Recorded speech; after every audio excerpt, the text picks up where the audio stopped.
Ahí. Bueno, hagamos un repaso de lo que hicimos en el labo. Primero determinaron el factor pesando masas de diftalato. Y eso lo titularon con 2 gotas de fenoxaleína. ¿Qué pasaba si agregaban más gotas? Bueno, en ese diseño de titulación se pasaban del punto final, ¿sí? Y eso le pasó a un compañero. Entonces había que respetar estrictamente el protocolo de trabajo, porque cuando ustedes optimizan un método analítico, después tienen que atenerse a esas condiciones. Si no, las cosas cambian. ¿Sí? Todas las variables que están involucradas en un proceso químico y en un método analítico influyen en el resultado, absolutamente todo, hasta la cantidad de gotas de indicador que agrego. Bueno, eso como aprendizaje general para la vida analítica. Después, con eso calculaban el factor. ¿Y qué hacían? Miraban la coincidencia de 2 valores, lo más parecidos posibles, entre los factores, que sea menor al 1%, porque si yo después con ese factor, que ya tiene una dispersión mayor, lo utilizo para calcular la concentración de la muestra incógnita, voy a acumular un error mayor. ¿Sí? Entonces necesito determinar el factor con una precisión buena.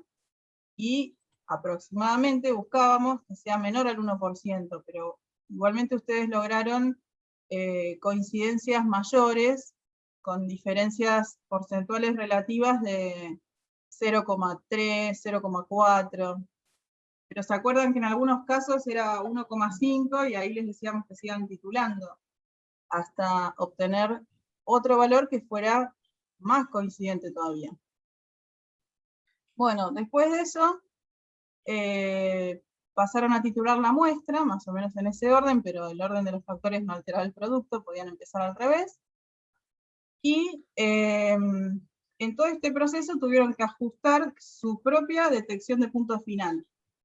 Eso fue, digamos, lo más difícil de toda la determinación. Ajustar el punto final. ¿Por qué? Porque al principio lo más general era detenerse pasado el punto, donde veíamos un color muy fucsia. Y bueno, ahí empezamos a ajustarlo y nos venían a mostrar contra el guardapolvos si veíamos el rosa o no. Y siempre se podía parar antes. Entonces ahí aprendimos a titular a la media gota, que era sabiendo ya por dónde andaba el punto final, porque ya habíamos determinado con anterioridad, los últimos decimales de mililitro, agregarlos a la media gota, que es dejar colgando una gota y pisetearla. Y ahí, bueno, fue todo mejorando. Ahora, ¿cómo se calcula la concentración y cómo se calcula el error? Vamos a eso, y ahí aprovechemos con los datos de ustedes, así ya hablamos sobre un número concreto. Si pueden mostrar en el ejemplo de ustedes el volumen que gastaron, cuántas veces lo hicieron, así vamos analizando el proceso también. ¿Ahí se ve? Sí. Perfecto. ¿Empezamos desde cero o querés que digamos directamente nuestros resultados y lo de los errores? No, empiezan desde cero y cuando corresponda comentamos esto. Ok. Después van arreglando los números. Ok. Bueno, con Lucio vamos a exponer los resultados que obtuvimos en el laboratorio, que nada, hicimos la volumetría de ácido base y la potenciometría. En la volumetría lo que hicimos fue determinar la concentración de una muestra incógnita del ácido fosfórico con el previo cálculo del factor del hidróxido con el que titulamos, y en la potenciometría medimos el pH de esta muestra de ácido a medida que le agregábamos distintos volúmenes de hidróxido. Pasa si querés. No. Ahí está. Bueno, primero lo que hicimos en la volumetría de ácido base fue calcular el factor del hidróxido, y para eso lo que usamos fue un patrón primario, que en este caso fue el biftalato, que tiene la estructura que se ve ahí en la diapositiva, y que lo que muestra es que es un ácido monoprótico, y que entonces la relación de moles que usamos del hidróxido y del biftalato va a ser la misma. Y entonces se lo pueden reescribir en función de la masa de biftalato que nosotros pesamos y el peso molecular, y en función de la concentración y el volumen del hidróxido, y podemos despejar el factor para obtener la expresión que usamos para calcularlo. Y bueno, como dijo Alcira, teníamos que hacer varias determinaciones de este factor para después calcular un promedio, que es el factor que vamos a usar para después calcular la concentración del ácido. Y lo que hay que tener en cuenta es que este factor, como depende de otras variables que tienen error, también va a tener un error asociado. Entonces, en particular, se tiene que las dos fuentes de error van a ser el peso del biftalato y el volumen que le adicionamos, porque hay un error que se puede generar por la ureta, ¿no? Por la medición de la ureta. Y el error de la masa lo despreciamos y nos queda que solamente el error relativo del factor va a depender del error absoluto de la ureta, que nosotros lo tomamos como la mínima unidad de medición, que era 0,05 mililitros, y el volumen que usamos para cada una de las determinaciones. Y bueno, para poder determinar el punto final visualmente usamos la fenolftaleína como indicadora. Siguiente. Y bueno, acá están los resultados que obtuvimos nosotros, cada uno en su experimento. Y yo obtuve un factor de 0,97 y Lucio uno de 0,9634, que si tenemos en cuenta las incertezas, se podría decir que son iguales, pero no sé, para afirmar eso creo que haría falta un test en realidad. Hay un detalle, es que nosotros usamos 4 cifras significativas para el factor, y después eso lo llevamos también al error, porque como la masa también tenía 4 cifras significativas, seguimos usando eso. Eso, y siguiente. Pero recuerden que además del error de la masa tienen el error del volumen. Y en cuanto a errores siempre pesa el más grande. Ok, o sea que tendríamos que haber usado 2 cifras significativas porque el volumen tiene 2 cifras significativas. No, en realidad el volumen, el error acá lo redondearían directamente a 0,01 Okay. o 0,02 por exceso. ¿Se entiende? No te quedas con las 3 cifras, el 1, 2, 9, sino que te quedas con la primera sola. Ok. Siguiente. Discúlpame. En base a ese error. Sí.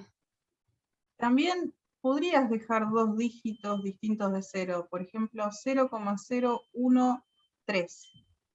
Claro. Si querés. No hace falta que sea siempre una sola cifra distinta de 0. Igualmente, es muy alto ese valor. Entonces, repasemos cómo lo calcularon. Hicimos el error absoluto del volumen de dióxido, que era la mínima unidad de medición de la bureta, que era 0,05 mililitros. Acá estoy con la cálculo. Entonces, 0,05, que es el error absoluto de la lectura de volumen en la bureta, dividido, Sí. volumen Dividido total. el volumen total, sí. ¿Cuál era el Y volumen eso, total?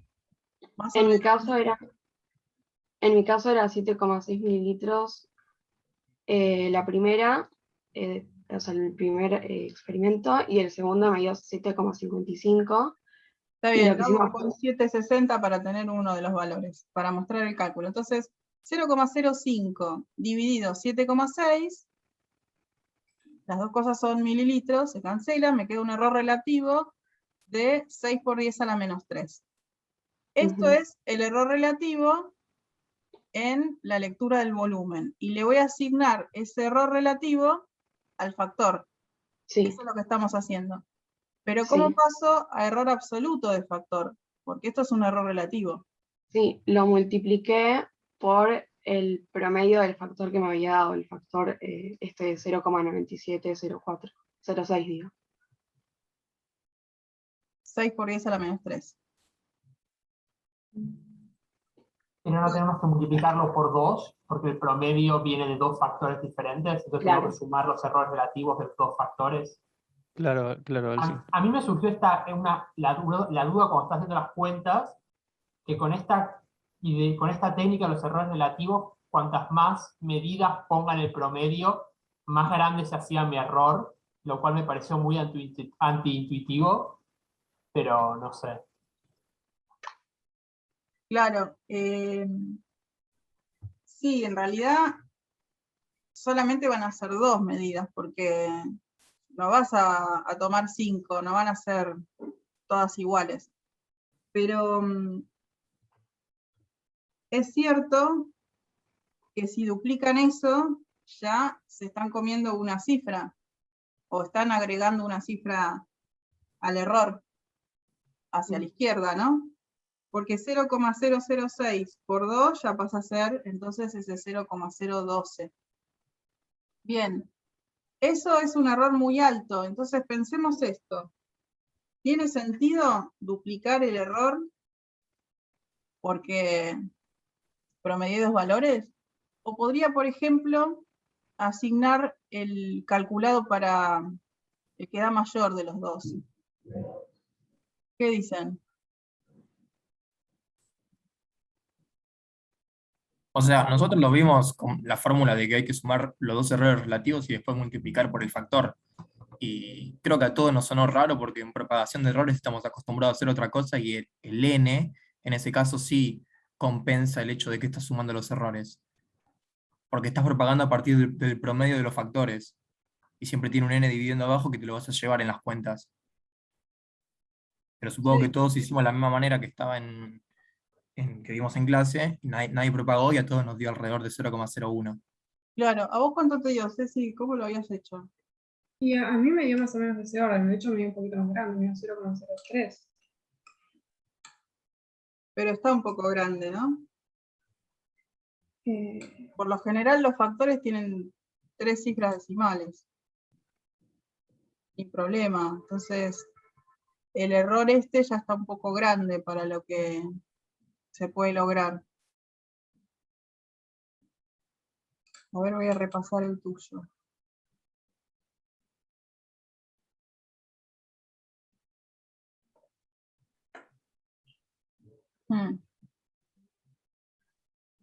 Sí, también tiene 2 cifras.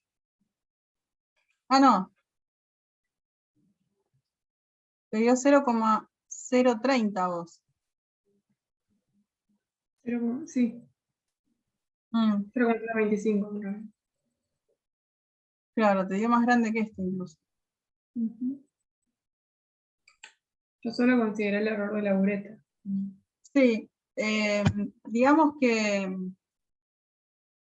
queda un poco grande con este método de estimación de error, que no, obviamente no es el único que se puede utilizar. Pero igualmente este 0,0129 yo lo dejaría en 0,013 y dejaría 3 cifras decimales al factor, o sea, 0,971 a ese primer factor. Me parece que ya sacarle una más es mucho, porque estamos sobreestimándolo, como bien les sonaba a ustedes. Así que déjenlo así, con 3 cifras. Ok. Y bueno, a todos les... Alci, Sí, yo saqué una cifra, o sea, a mí me dio lo mismo, 0,013 de error, pero le saqué una cifra porque dijeron que había que informarlo con una. ¿Lo vuelvo a mandar con las 2 cifras? ¿qué 2 cifras? ¿2 cifras distintas de 0? Claro. Ah, O sea, sí, me quedó sí, el error. Ah, ok, ahí lo vuelvo a mandar. dale. Una Sí, consulta, Alci. sí. A mí no me terminó de quedar claro lo de el error absoluto de la bureta, que por ejemplo en mi caso la mínima división era 0,05. Y después como hablando en el lado como que tipo no entendí si había que tomar 0,05 porque estaba midiendo dos veces el menisco, como que había mucho una vez cuando arrasaba y otra vez cuando miraba, o sea, cuando hacía la diferencia entre valores básicamente. o si ponías solamente 0,025, que sería la mitad de las dos que habíamos visto. Entonces, tipo, no me terminó de quedar claro qué le asigno como valor absoluto a mi bureta en base a la Bueno, mínima división que tiene. dale, aclaremos eso para todos y que quede también para las próximas volumetrías. Como la mínima división es 0,05, solemos tomar la mitad de la mínima división para asignar, que sería 0,025. Pero en realidad el menisco lo apreciás dos veces, porque primero enrasás y después lees volumen. Entonces, como vos estás restando esos valores, en realidad, valor leído menos 0, tenés que sumar dos veces ese error de la mitad de la mínima división. Y eso te queda una mínima división. Si lo querés sobreestimar, todos son criterios que a veces queremos hacerlo más grande al error para cubrirnos, y a veces vamos a querer ver bien si es así o es más chico, o lo que estaban indagando recién con lo del factor. Entonces, podés asignar 0,05 como error absoluto de todo ese proceso. Pero también podemos ir un poco más allá y fijarnos si podíamos apreciar entre dos rayas de la graduación de esa bureta, si estaba más cerca de una que de otra, y tratar de partir en tres ese espacio. A veces lo hacemos, porque no nos queda justo en la mitad o sobre una raya. Si nos queda sobre una mitad, también estamos agregando un decimal. Entonces, eso se podían fijar ahí en el momento, si ustedes eran capaces de leerlo con un decimal más. Ok, pero entonces, haciendo el caso como más simple de tipo solamente ver la mínima división dividido 2, por Sí. ejemplo, para el caso que yo calcule un error, el error absoluto que le asigno al volumen de hidróxido, por ejemplo, la medición 1 va a ser 0,05, ese va a ser el error absoluto que yo le asigne a priori. Ok, perfecto. Sí, está sobreestimado, ¿no? Porque si estaba entre dos rayas, vos seguro que marcabas otro volumen. No lo redondeabas a la raya anterior o a la raya siguiente. Claro, sí, está bien. Sí, Entonces sí, podrías plantear que es la mitad de eso y también está bien. O sea, ok. podrías plantear que el total es 0,025. Y eso está bien también. Ok. Bueno, veré qué hago entonces. Sí, son dos Porque, criterios, pero vos fíjate cómo lo estabas observando en las determinaciones. claro, no, bueno, a mí justo las reterminaciones me dieron en un número redondo, o sea, no entre dos rayitas. Ah, O sea, me dio tipo ah, 7,30, está bien. 7,35 por eso. Claro, igualmente, aunque te hayan caído justo, si vos sabés que podés encontrarlo en el medio, igual le podés asignar el error de haberlo encontrado en el medio. Porque ese es el poder resolutivo que tiene esa bureta. ¿Sí? Ok, está bien. El tema es si Y vos lo podías determinar. Si vos no podías discriminar eso, entonces el error es más grande. Pero si se puede, más allá de donde caiga la medición, hay que achicarlo. ok. Y después otra consulta. El error que le asignamos al absoluto que le asignamos a la pipeta, a la forada de 10, ese es el que supuestamente sacamos de cuando hicimos la calibración, aunque no sea, o sea, el desvío, ¿tú usamos el desvío muestral o ponemos 0,01 directamente? Ah, eso también ayer. ¿Quién está hablando? Que no me di cuenta.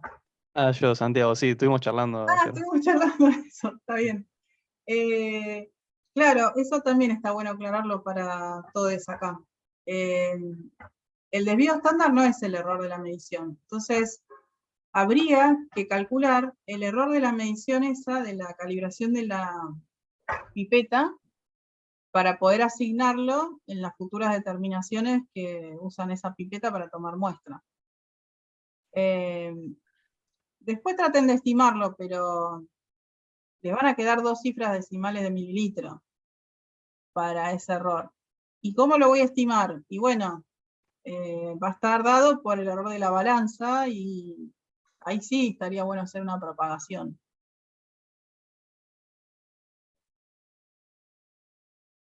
Perdón, ¿de qué error ¿Están hablando? De la pipeta forada que calibraron en TP1, Sí. ustedes hicieron la estadística, calcularon medias, desvío estándar, etcétera, pero a partir de ahora ustedes tienen una pipeta corregida en donde saben exactamente qué volumen pipetea.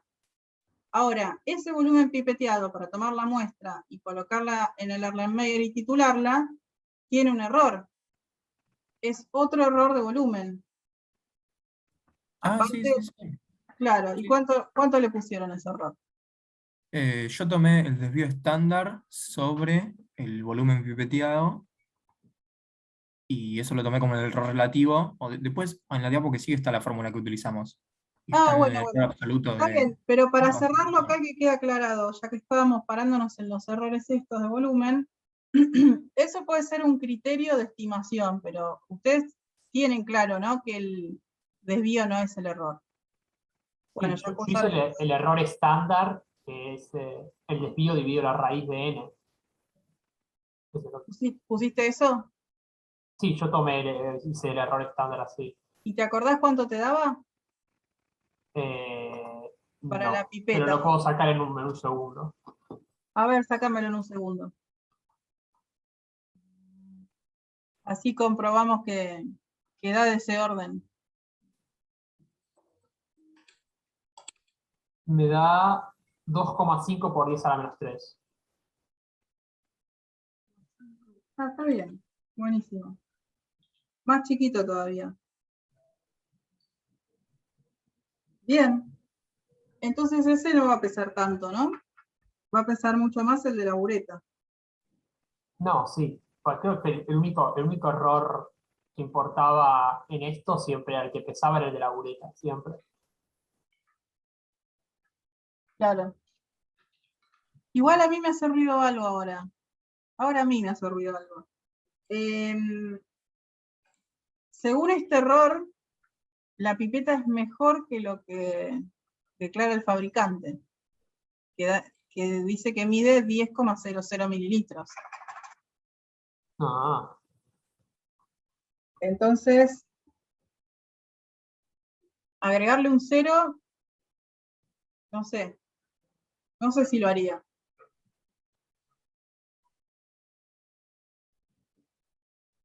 sí, sí.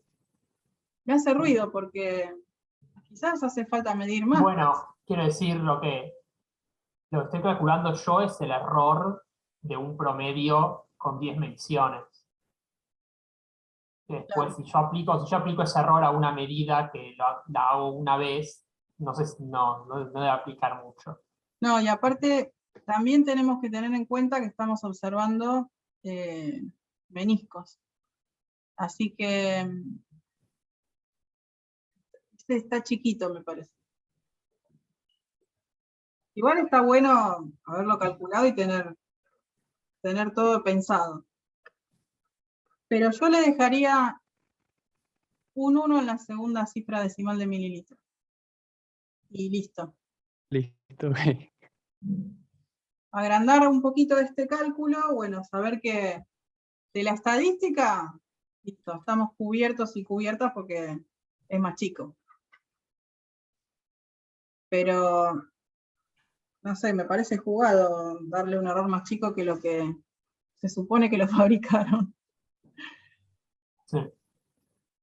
Bueno, entonces, para redondear esto que debatimos y fijemos un criterio, tomamos el valor determinado por la calibración de ustedes, por ejemplo, 9,96 más menos 0,01 mililitro.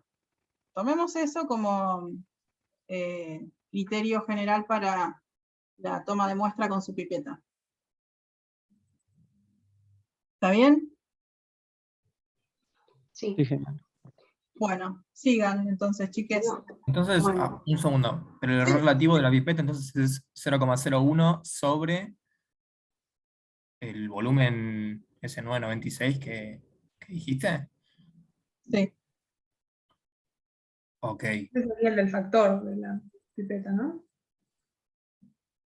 Sí, estoy un poco perdido El con factor esto. de la pipeta en realidad es el volumen real que mide la pipeta y el error, ¿no? Esa es nuestra necesidad de corregir el valor ese. El factor de la pipeta lo usaríamos si pusiéramos 10 como valor pipeteado, pero podemos poner directamente el valor que mide esa pipeta. Es lo mismo que con la concentración de hidróxido. Yo pongo factor en la fórmula, pero podría poner 0,1 molar de hidróxido de sodio por el factor. Ese resultado que me da es la molaridad real. Claro, pero este 0,01 que decidimos poner, no entendí dónde sale. ¿Sale del error estándar de agarrar la raíz de S sobre N? No, O, sale de lo que le asignan los fabricantes de las pipetas que tienen de error esas pipetas. Porque el error estadístico que vos decís dio mucho más chico. Y no le podemos agregar un decimal así, ok, me parece muy jugado. Lo que nosotros queríamos y estudiar cuando calibramos es el valor nominal real. O sea, no el valor nominal, el valor real que difiere del valor nominal. Si no es 10, ¿cuánto es? ¿9,95? ¿10,02? Eso queríamos saber. Pero el error no se lo podemos achicar, me parece que no está bien. O también, todo es discutible. ¿Vos qué decís, Ceci, de esta discusión? Y ¿qué pasa? Que no sabemos cómo lo calibran ellos. Yo creo que no puede tener una mejor calibración que la que te informa el fabricante, pero no sé si en este caso tampoco vale la pena. Para lo que estamos haciendo, tal vez es mejor sobreestimarlo por las dudas que creernos más que el fabricante. Está O bien. sea, igual poniendo ese error grande, como dice el fabricante, las cuentas les van a dar bien igual, porque el error más grande también se lo come la bureta, ¿cierto? ¿El error más grande que es? ¿Se lo lleva la bureta? Claro. Está bien. Bueno, igual está buena la puesta en común porque a cada uno le habrán agarrado dudas cuando estaba escribiendo esto. Es que hay Bueno, muchas formas de calcular errores, eso viene a criterio de cada uno, cómo lo decide calcular. sí, acá los tenemos que unificar porque los vamos a evaluar a partir de ese criterio. Entonces tenemos que fijar el criterio, así ya todos calculan así.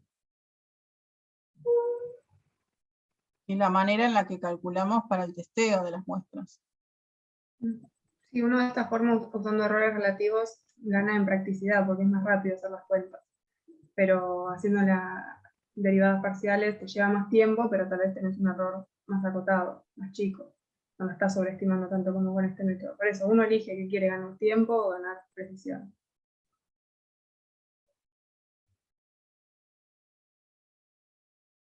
Bueno, Santiago dice que se mareó. ¿Qué criterio decís? Tipo, o sea, no entiendo muy bien cómo vamos a estar propagando errores y creo que eso también influenció en la cuenta que pasé, pues por mí yo no tengo problemas en hacer la suma cuadrática de errores relativos y después tomar raíz, porque las derivadas parciales a fin de cuentas es eso, es el factor por raíz la suma cuadrática.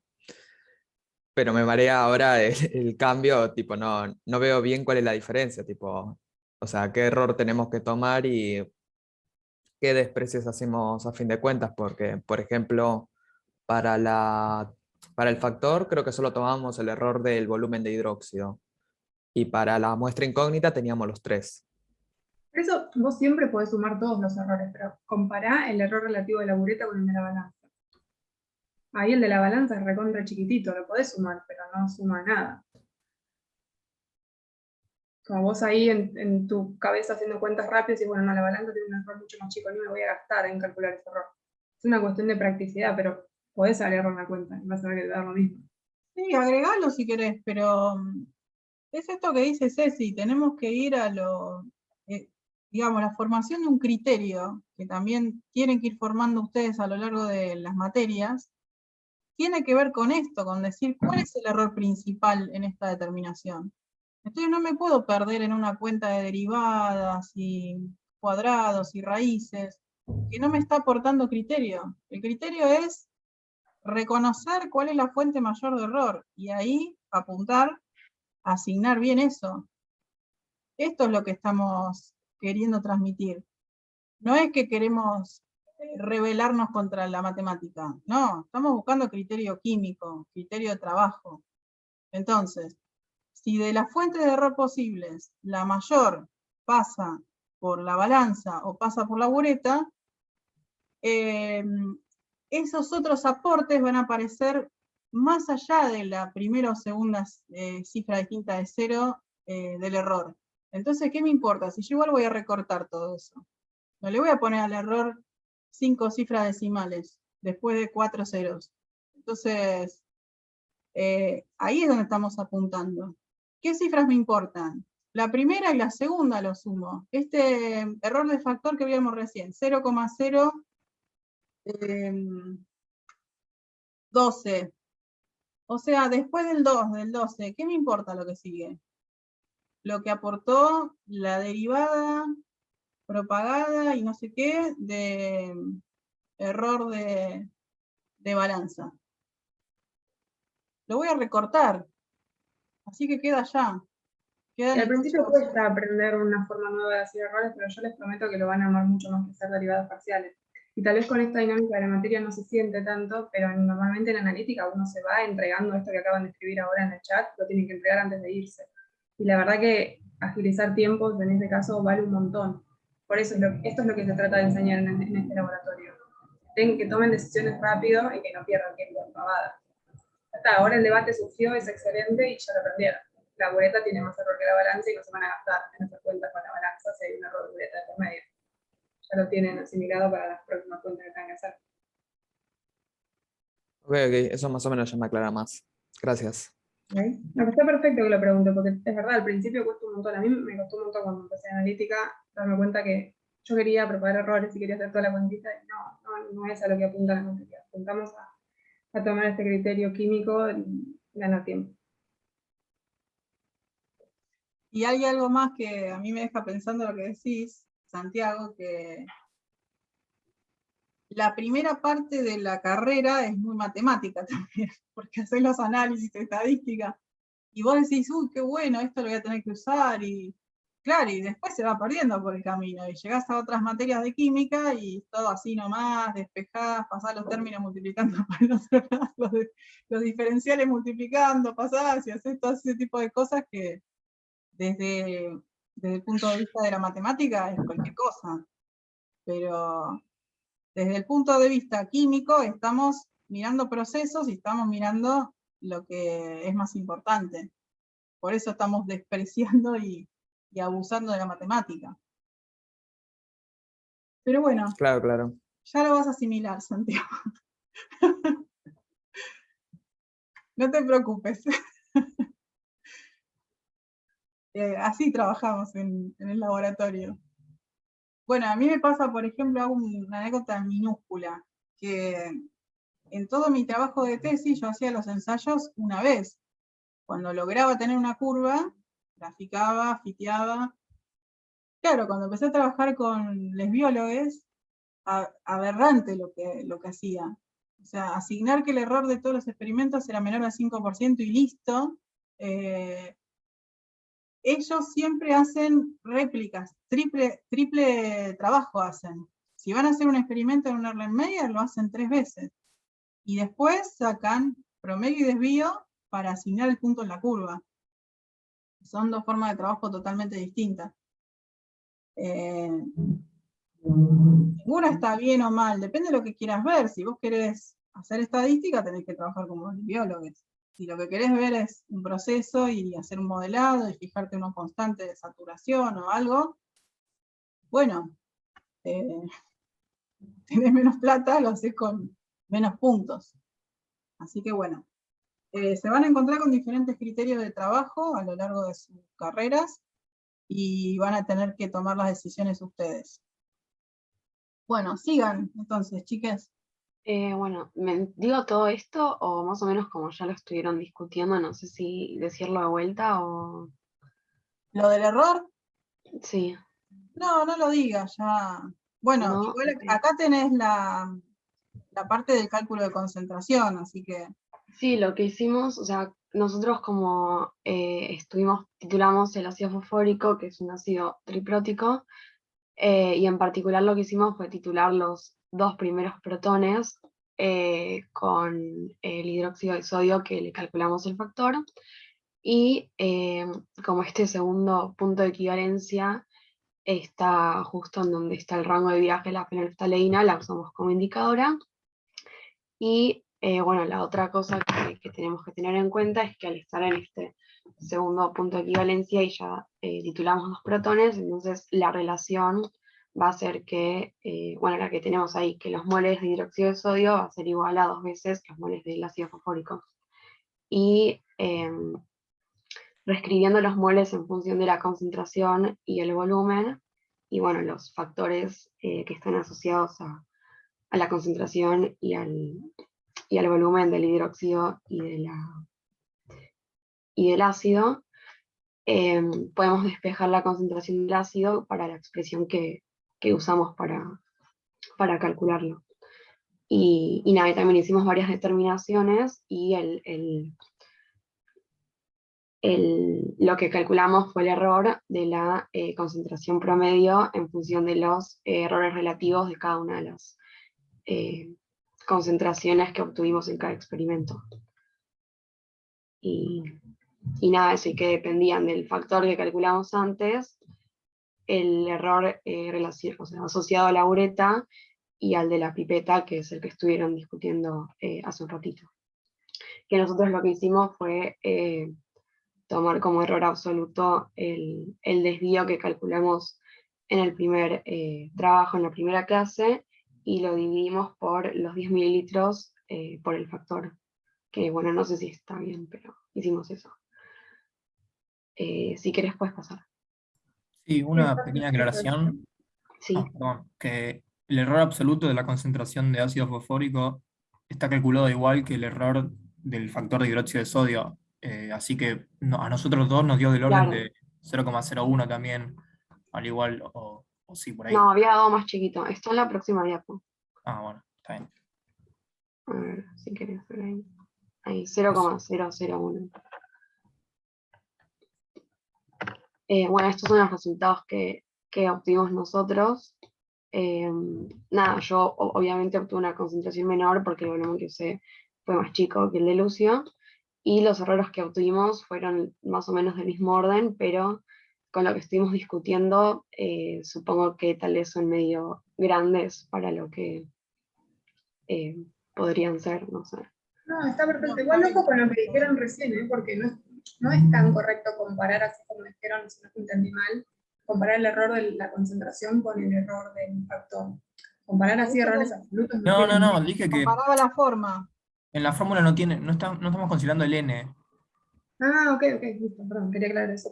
Sí, igualmente acá, coméntenme las cifras significativas. Eso es lo que notó Ceci que estaban informando. Sí, no, pasa que tomamos el mismo criterio que con el factor, que habíamos tomado 4 cifras significativas y medio que también lo trasladamos al cálculo de la concentración. Pero nada. No, pero acá tienen que hacer este recorte, miren. Si el error de la concentración es 0,0012, 6 viene después, sería 1,3, bueno, y vamos a dejarle dejamos el 1, 0,001. Sí, porque sí. 1,3 no lo vamos a redondear a 2, a 20. Entonces, 0,001, ¿y cuántas cifras le van a quedar a la concentración entonces, en molaridad? 2. 0,028 quedaría. Son 3. El 0 también es una cifra significativa. Ah, ok. Vos decías 2 distintas de 0. Bien. Entonces, 0,028 más menos 0,001. Así se informa la concentración. Ok. Bueno, en ese punto corrijan todos los que hayan mandado cualquier cantidad de cifras. Por esta vez esto no es un problema porque esta discusión la teníamos que tener alguna vez. Pero a partir de ahora ustedes tienen que entregar ya el valor con las cifras significativas correctas, porque esto también es parte del aprendizaje. Entonces, pueden consultar, no es que, no sé, decidilo vos, pero una vez que informan ya está. Cuando en la normalidad se iban del laboratorio y dejaban el papelito, listo. Tenía 20.000 cifras significativas, desaprobado, es así. Ok. No es una cosa de, che, acá me parece que te confundiste. Así que eso es parte del folclore de esta materia. Bueno, corrijan y después manden, no tiene que ser justo ahora en este momento. Vayan mandando los valores y cuando los tenga todos, después les digo si están aprobados o desaprobados, pero por vía privada lo decimos, así que no Perdón, tengo una están duda. charlando en la Zoom. Sí, Entonces, en la concentración, por ejemplo, en el caso que está ahí escrito, tomamos como incerteza el 0,001 hasta ahí. Pero en el factor puede ser que había que tomar 2, quedamos recién o no. y en el factor queda un poco sobreestimado y quedaban 2 cifras distintas de 0, pero 3 cifras significativas decimales. Ok. Ah, ok. Había un 0 menos. Ujú, sí, sí. Bueno. Pero 3 cifras de la molaridad, 3 cifras decimales de molaridad está perfecto. Bien. Bueno. Vieron que la botella estaba rotulada de hidróxido 0,1 molar. Tenía una sola cifra. Eso porque está preparado sí, de manera gruesa. Después ustedes sacan el factor y ya saben bien cuál es la concentración. Bueno, ¿alguna duda? Es re importante que se saquen todas las dudas de esto, ¿eh? No se queden ahí regulando si no entienden algo.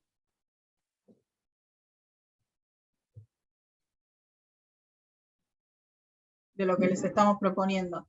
La idea es que ya, a partir de ahora, todos tengan claro qué error asignan la bureta, qué error le asignan la pipeta, cuántas cifras decimales tengo que poner, por qué hacemos errores relativos y no propagaciones.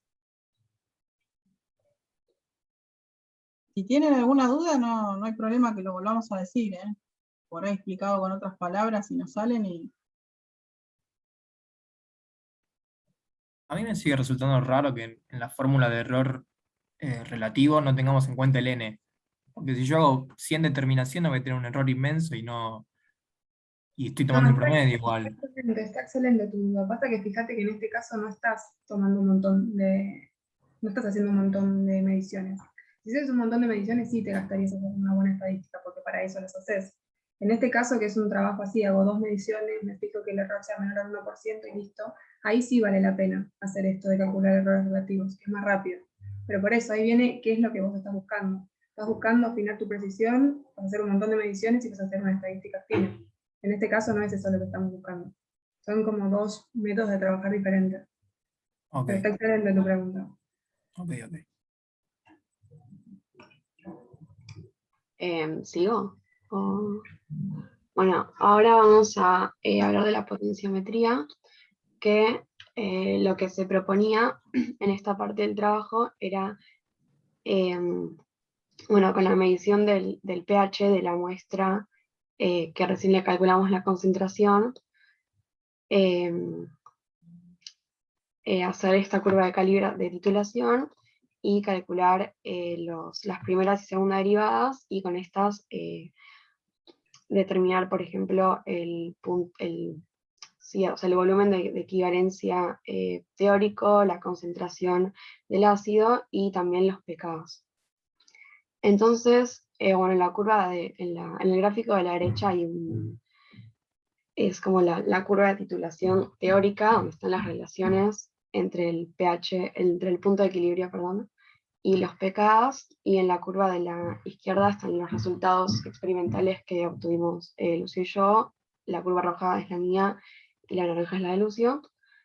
Y nada, hay como una concordancia con los resultados que obtuvimos antes, que, por ejemplo, para el primer punto de equilibrio, como mi concentración era menor, el volumen necesario para llegar a este punto de equilibrio también va a ser menor. Fíjense que la diferencia es más grande en el segundo salto, ¿no? Sí, sí. Qué lindo eso de comparar, sí. Y bueno, y en ese caso, para visualizar el primer punto de equilibrio, lo que usamos fue como indicador el naranja de metilo, que pasaba a un color naranja amarillo, como se ve ahí en la foto, y que tiene un rango de viraje entre 3,1 y 4,4, que está justo en este primer salto. Si querés, puedes pasar. Y bueno, acá están los gráficos que obtuvimos de la primera y segunda derivada. Estos son los que obtuve yo con mi curva de titulación. Y podemos ver los volúmenes de los puntos de equivalencia. Y en particular se puede comparar el segundo volumen de equivalencia con el volumen del punto final que obtuve yo experimentalmente. Y nada, se puede ver que el volumen del punto final es un poco más grande que el de equivalencia.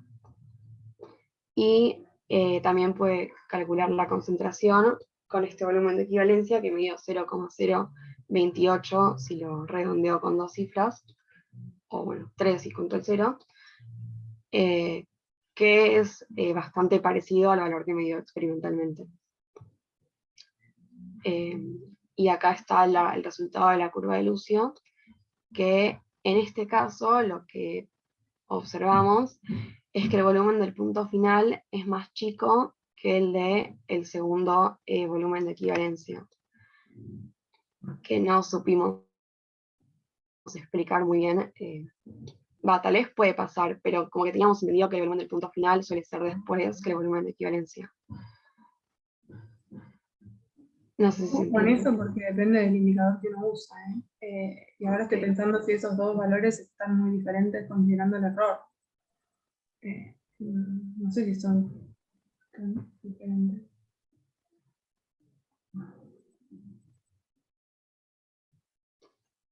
Y bueno, y después igualmente con este volumen de equilibrio, también volvimos a calcular la concentración que, teniendo en cuenta el error absoluto de la concentración que calculó Lucio, también daba igual. Y nada, de esto no tengo nada más para comentar. Una duda. ¿Este valor de volumen de punto final que ustedes calculan, Sí. cómo lo hicieron? ¿Se fijaron por dónde pasaba por el cero? ¿Hicieron un ajuste lineal? ¿Cómo? Ay, no escuché, ¿me podrías repetir? Sí. ¿Cómo calcularon ese volumen que dicen del punto final? ¿Se fijaron ustedes por dónde pasaba por el cero o hicieron un ajuste lineal? No, el del punto final es el que determinamos experimentalmente en el laboratorio. El de equilibrio es el valor que pasaba por el cero. Ahí en la segunda derivada. El de equivalencia, digo. Pero ahí va. Mi pregunta sobre ese volumen es, ¿cómo lo obtuvieron? ¿Hicieron un zoom y se fijaron en el valor por el que pasaba? Sí. Hay distintas formas. O sea, una hubiese sido tomar el máximo y el mínimo y hacer un ajuste lineal ahí, y a partir de esa ecuación de la recta calcular el cero. No, lo hicimos más abajo. Claro, bueno, tal vez eso explica la diferencia, por ejemplo.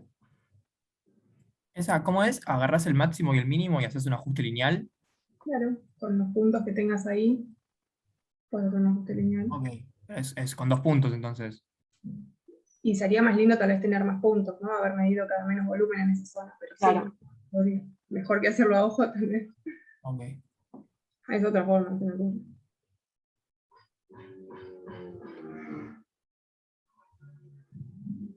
Bueno, yo me voy a ocupar de todos los cálculos relacionados al tema de la obtención de las constantes ácidas que pedía el TP. En medio un trabalenguas, porque utilizamos para cada constante, para cada pk, utilizamos 2 métodos distintos, exceptuando para el último pk.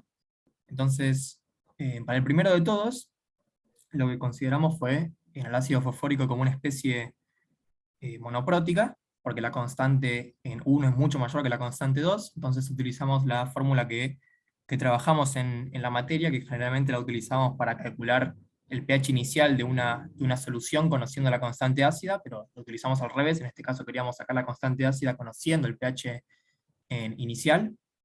Entonces, a mí me dio esta primera forma 2,88 el pK, y a Milagros le dio 2,57, que son bastante lejanos al PK1 tabulado, que es 2,12. Y después la otra forma que utilizamos fue pararnos en la zona buffer y utilizar la ecuación del grado de avance de la reacción para phi en 0,5. Entonces todos los valores que teníamos en esta ecuación eran conocidos, el volumen de fosfórico, la concentración también, la concentración de hidróxido y su factor.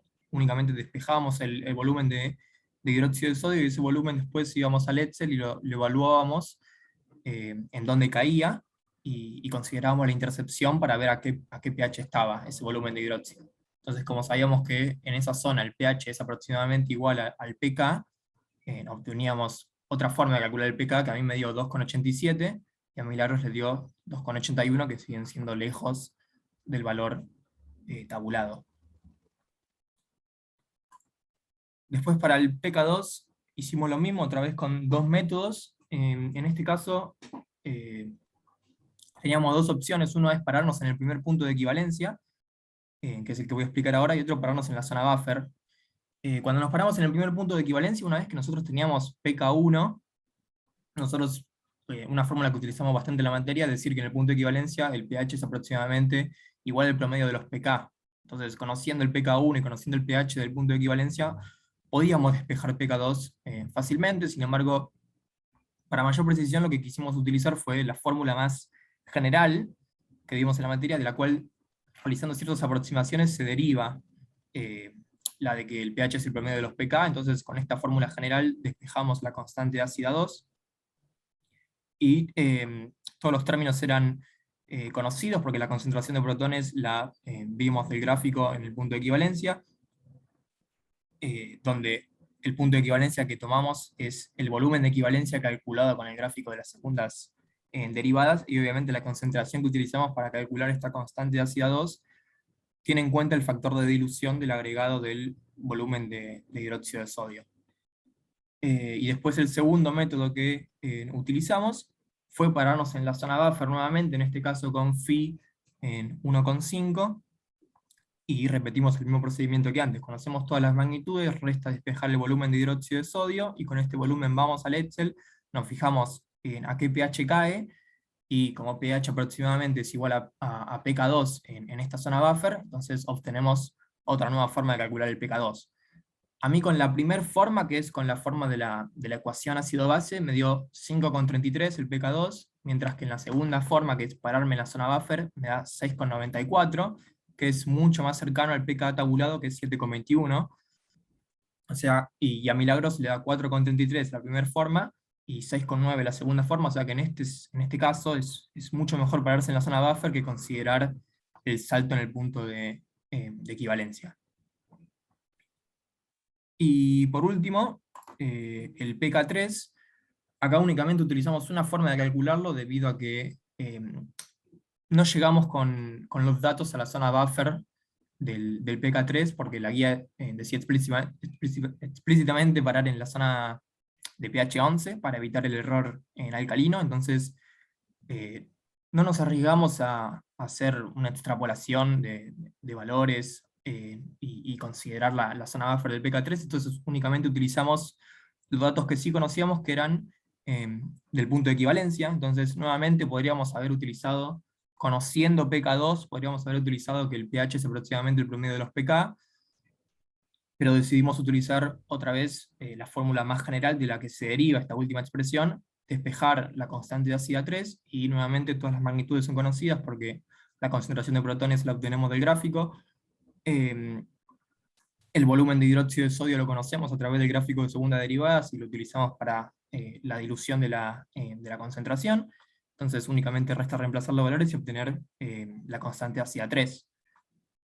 Y los valores que obtuvimos están todos acá presentados en una tabla. En esta última determinación de la última constante ácida, Milagros obtuvo un valor de 11,93 y yo obtuve un valor de 11,36. Siguen estando lejos del tabulado, que es 12,32.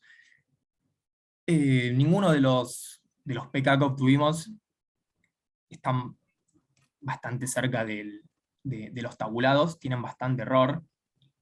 Pero bueno, lo atribuimos fundamentalmente a que, si bien se utiliza potenciometría u otros métodos como conductimetría o electroforesis para determinar los pK, quizás no es el mejor método, quizás deberíamos haber medido con más precisión a la que dice la guía, en lugar de 0,2 mililitros, medir cada 0,1 mililitros, por ejemplo. Pero bueno, estos son los resultados que obtuvimos. Y ciertas aproximaciones que fuimos utilizando, bueno, fue el hecho de que las ecuaciones que estuvimos utilizando, bueno, todas las aproximaciones las vimos en la materia, esas ya las saben ustedes, y otra cosa que hay que tener en cuenta es que el pHímetro mide la actividad de los protones y no mide la concentración, y nosotros estuvimos utilizando que actividad y concentración es lo mismo indiscriminadamente en todos nuestros cálculos. Ese puede ser uno de los motivos por el que hayan dado todos tan distintos. No estamos tan seguros de eso porque hay que considerar otros factores a tener en cuenta, que la fuerza iónica de la solución y demás, que no consideramos que sea tan elevada como para que los resultados difieran tanto, pero bueno, puede ser uno de los motivos. Y acá les dejo otra cosa que vimos en la materia que sirve para calcular constantes de acidez a través de una pendiente, que es la utilización de un gráfico de Gran. Sirve fundamentalmente para, hasta donde encontré yo, hasta donde encontramos ácidos monopróticos, que bueno, es todo muchas cuentas que derivan en esta ecuación que vemos acá, que si graficamos volumen de base por isla menos pH en función del volumen de base agregado, obtenemos una ecuación lineal de pendiente menos constante ácida por el cociente de actividades. O sea, este método está mejor porque considera las actividades. Y bueno, una forma de calcular las actividades que vimos en la materia es a través de la ecuación de Weis-Hückel, que me relaciona el coeficiente de actividad con la carga del ion, la fuerza iónica de la solución, y alfa, que es el radio dilatado del ion. O sea, el radio del ion teniendo en cuenta la molécula de solvente que se unen a él, y que generalmente está en el orden de los picómetros. Y esta quizás es una mejor fórmula de calcular constantes ácidas porque tenés en cuenta una pendiente, que no va a tener tanto error como, por ejemplo, pararse en la zona buffer o pararse en un punto de equivalencia, que los que obtuvimos nosotros no son tan marcados como en una titulación de ácido monoprótico, donde el salto es muy grande. Así que, nada, eso es toda la presentación. No sé si tienen alguna pregunta. Muy buena, chiques. No, yo tengo un comentario que es para esto último que dijiste. Tendríamos que haber medido cada 0,1. Lo que pasa es que acá estábamos ilustrando un método que se puede utilizar para determinar todo lo que se puede determinar. Pero en realidad para ustedes fue algo para conocer ese método, no es que lo estábamos usando para calcular y después publicar en una tabla un valor de constante de acidez.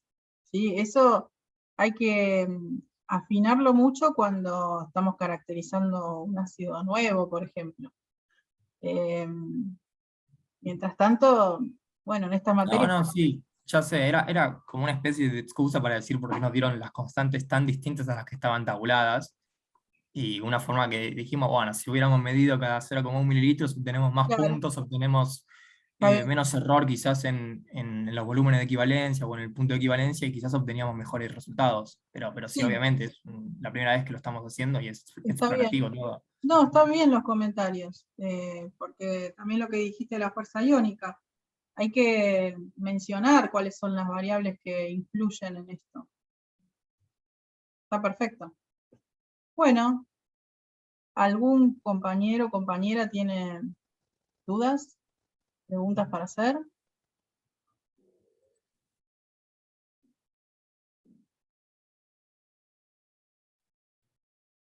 No.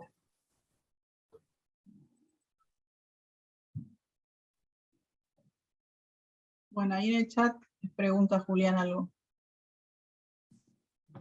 Bueno. La bibliografía son las clases de Fernando Molina, de esta parte de la materia, y la bibliografía de Fernando Molina también es el libro Harris de análisis químico cuantitativo. Por si lo querés chusmear, tiene un poco también del gráfico de Gran y la deducción, aunque también la vimos en clase.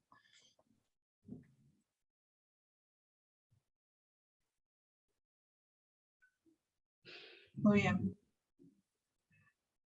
Bueno, chiques, yo propongo que hagamos el intervalo ahora. Es un poco temprano, pero como que esto fue más laborioso que lo que viene ahora. Y en el intervalo, aparte de descansar y lo que necesiten, pueden terminar las cuentas. Sí, ¿te parece, Santiago, después del intervalo? Que arranquen Dale. ustedes. Total es corto también lo de ustedes. Sí, sí. Sí, no creo que tome más de 20, 30 minutos. Bueno, dale. Entonces, 10 minutos. ¿qué? No, no, para mí va a ser más cortito, 10 minutitos. Ah, bueno, listo, listo. Pero siempre Entonces, surge debate. ¿nos juntamos menos 25? Dale. Dale. Bien.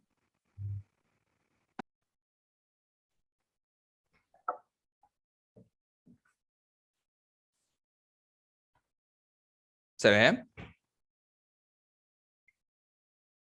Sí, ahí soy. Se ve. ¿Se ve cortado o soy yo? Sí, por alguna razón. La mitad de la pantalla. Ahí A va. ver. Ahí va. Ahí va. Dale, sí, Bueno, arrancamos, Santi.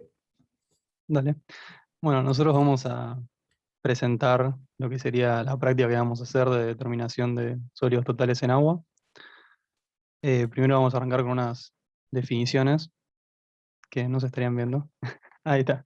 Bueno, nosotros esta información la buscamos en el Standard Methods, que sería el libro para que tiene el procedimiento a seguir y las consideraciones a tener para determinar distintas cosas en agua. Y según ese libro, define sólidos totales como el residuo material presente luego del evaporado y secado de la muestra en una estufa o horno a una temperatura definida. Y sólidos totales lo que incluye son otras dos definiciones que vendrían a ser los sólidos suspendidos y los sólidos disueltos. Los sólidos suspendidos los define como aquellos retenidos por un filtro y los disueltos como aquellos que atraviesan ese filtro. Em, Ahí está. Entonces, el principio del método es básicamente que nosotros vamos a poner una muestra de agua que va a estar bien homogeneizada, vamos a evaporarla en un recipiente previamente tarado y vamos a secar hasta peso constante en una estufa que en nuestro caso va a estar a 103 o 105 grados. Eso, temperatura, depende del procedimiento que se quiera hacer. Luego entonces, como nosotros pesamos el recipiente antes de poner la muestra y luego de poner la muestra, o sea, y luego de evaporar y secar la muestra, por diferencia de peso podemos determinar la cantidad de sólidos totales.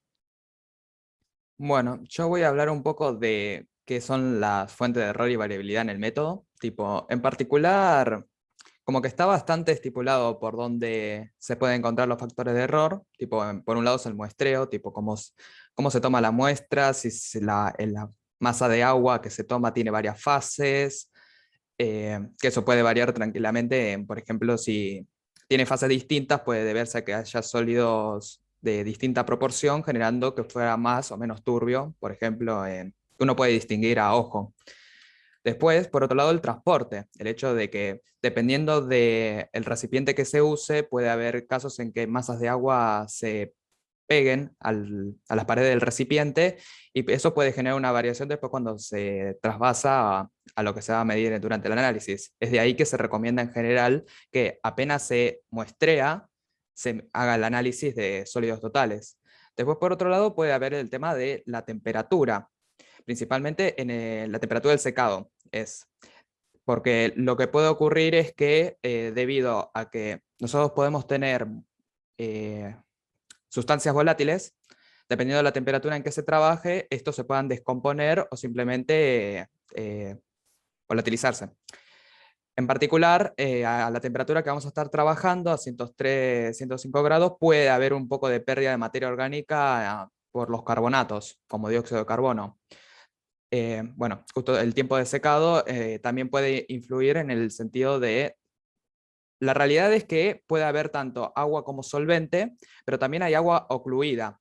que quiere decir de que en la red cristalina de algunas sales puede haber, una vez que se va secando, queda agua en los intersticios, o sea, en los agujeros dentro de la red cristalina, y eso cuesta un poco sacarlo, principalmente a la temperatura que estamos trabajando. Hay métodos para determinar sólidos suspendidos que trabajan a más temperatura y eso no es tanto un problema. Ahí empieza a ir más por el lado de la pérdida de todo lo que sea sustancia volátil. Después tenemos la matriz de la muestra. En particular, puede haber interferencias si hay una alta concentración de determinadas sustancias, como puede ser el caso de calcio, sulfuros, cloruros, magnesio, que en particular el problema que tiene es que son higroscópicos. Y como justamente mi idea es sacarlo de la estufa y pesarlos, y es un material higroscópico, vuelve a recuperar el agua, y por lo tanto no voy a llegar a una medida de peso constante como tal. Entonces lo que se recomienda ahí en todo caso es agarrar rápido y pesarlo en el momento. Después, bueno, la retención del agua justamente está asociado a todo lo anterior. Está todo muy ligado, la verdad. Y es como que muchos problemas y la variabilidad está dado por todo. Un tema Pero ¿me puedo interrumpir un segundo? sí. Con eso de pesar enseguida. Si vos sacás algo de la estufa, ¿lo pondrías arriba de la balanza enseguida? No, o sea, la idea es ponerlo en un desecador, pero eso va más por cómo es el método en sí, de que lo va a explicar mi compañero siguiente. Bueno, Perdón si se confundió el hecho de que lo saco de la... Esa fue mala mía. No, se deja a temperatura ambiente en un dispositivo que justamente vamos a hablar de aparatos. Que en particular uno de los aparatos permite justamente que no recupere el agua mientras se deja recuperar temperatura ambiente, porque si ponemos un material a 103 grados en la balanza, un poquito ya no se va a poder usar después, tipo, varía mucho los datos, se puede romper, etcétera, etcétera. Entonces, en los aparatos y materiales que vamos a usar es el recipiente evaporador, que puede ser en particular una cápsula de porcelana. Nosotros vamos a usar un vaso de precipitados, la estufa, que pueda operar a la temperatura de evaporado y secado, una balanza analítica, un desecador, que nosotros en particular mucho no indagamos en qué era un desecador, pero procedo a mostrar cuál es la máquina del desecador. Pinzas para agarrarlo de la estufa y poder ponerlo en el secador, primero para no agarrar un material caliente, y en segundo no contaminar el frasco con todo lo que sea materia orgánica que podamos tener en los guantes o en las manos. Y opcionalmente, si estuviéramos determinando sólidos suspendidos, tendríamos el filtro. Entonces. Bueno, entonces, el procedimiento consta de distintas partes. Primero es preparar el recipiente, o sea, el recipiente donde vamos a poner la muestra, lo calentamos durante 1 hora en la estufa a la temperatura estipulada. Luego lo que hacemos es, hay que tomar una muestra, y ese volumen de muestra se estipula que tiene que tener una cantidad de sólido esperada de entre 2,5 y 200 miligramos. Nosotros estuvimos haciendo unas cuentas con unos datos que nos dijo Alcira, que, por ejemplo, se esperaba unos 4 gramos por litro en el agua que íbamos a tener. Entonces, más o menos, por ejemplo, si nos vamos al límite superior, que serían 200 miligramos, creo que serían 50 mililitros, me parece. El límite inferior es como 0,6 mililitros, o sea que es medio imposible.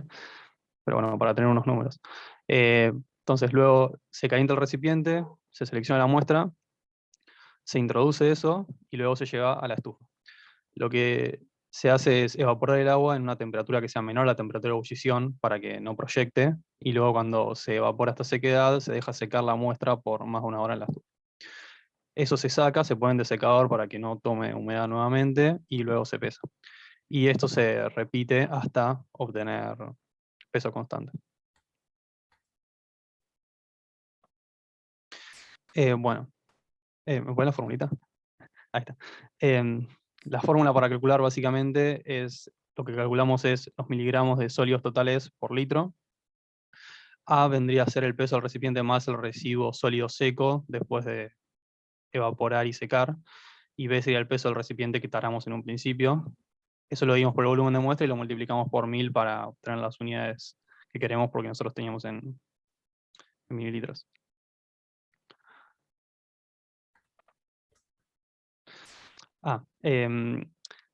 Buscamos unos datos del ANMAT para ver lo que sería en cuanto a consumo de agua, y lo que encontramos fue el resultado de sólidos y disueltos totales, no el resultado de sólidos totales incluyendo los suspendidos y disueltos, pero en el caso de los disueltos el máximo es de 1500 miligramos por litro. Bien, entonces un poquito para ver qué vamos a hacer en el laboratorio, como que planteamos unos objetivos, en particular determinar gravimétricamente la cantidad de sólidos totales en una muestra de agua y comparar con el valor estipulado y regulado por la ANMAT. El único detalle es que nosotros tenemos de valor sólidos disueltos. Entonces, lo que podríamos llegar a hacer es hacer una comparación, si se quiere, de cota, es que si nosotros obtenemos un valor menor al de 1500 miligramos por litro, entonces estamos bien, porque sólidos totales es la suma de los disueltos más los, ¿cómo se llama la otra categoría?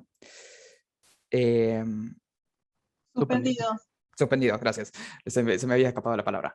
Entonces, si obtenemos un valor menor, significa que estamos bien.